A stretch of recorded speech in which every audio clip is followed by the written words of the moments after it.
In this video, I'm going to show you how to improve image quality in Inkscape by converting low-quality raster images into clean, scalable vectors. This is one of the most useful techniques inside Inkscape, especially if you're working with logos, illustrations, icons, or any graphic that looks blurry when you zoom in. By the end of this tutorial, you'll know exactly how to trace both black and white images and multicolor images so they look sharper and more professional. I'll also show you how to clean up the shapes so your final vector is smooth and easy to edit. If this tutorial helps you out, make sure to hit the like button and subscribe to the channel for more simple Inkscape tutorials just like this. Now let's jump right into it. First, open Inkscape and import the image that you want to improve. Once your image is on the canvas, select it using the selection tool. You can press the S key on your keyboard to quickly activate the selection tool.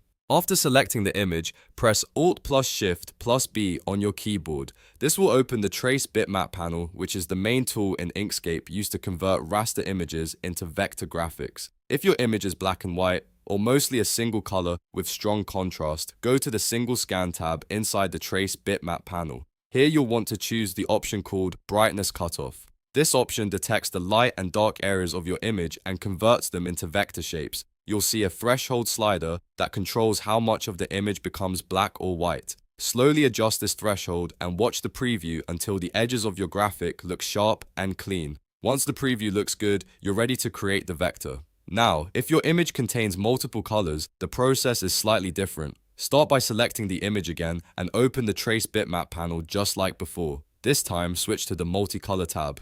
Inside this tab, change the detection mode to colors, then increase the number of scans to match the number of colors that appear in your image. For example, if your image has around 6 main colors, set the scan's value to 6. This tells Inkscape to create separate vector shapes for each color it detects in the image.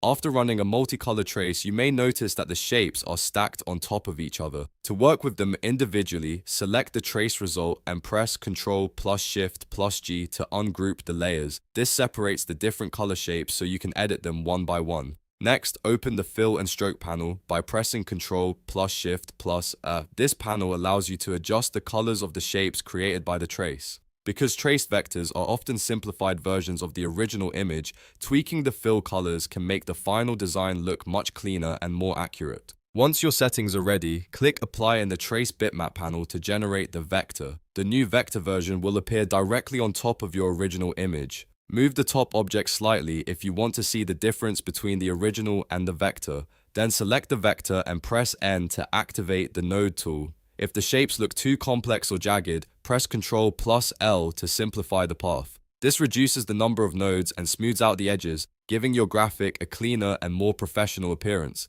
And that's how you improve image quality in Inkscape by converting raster images into editable vectors. If this video helped you, make sure to hit the like button and subscribe to the channel for more quick and easy design tutorials. Thanks for watching, and I'll see you in the next video.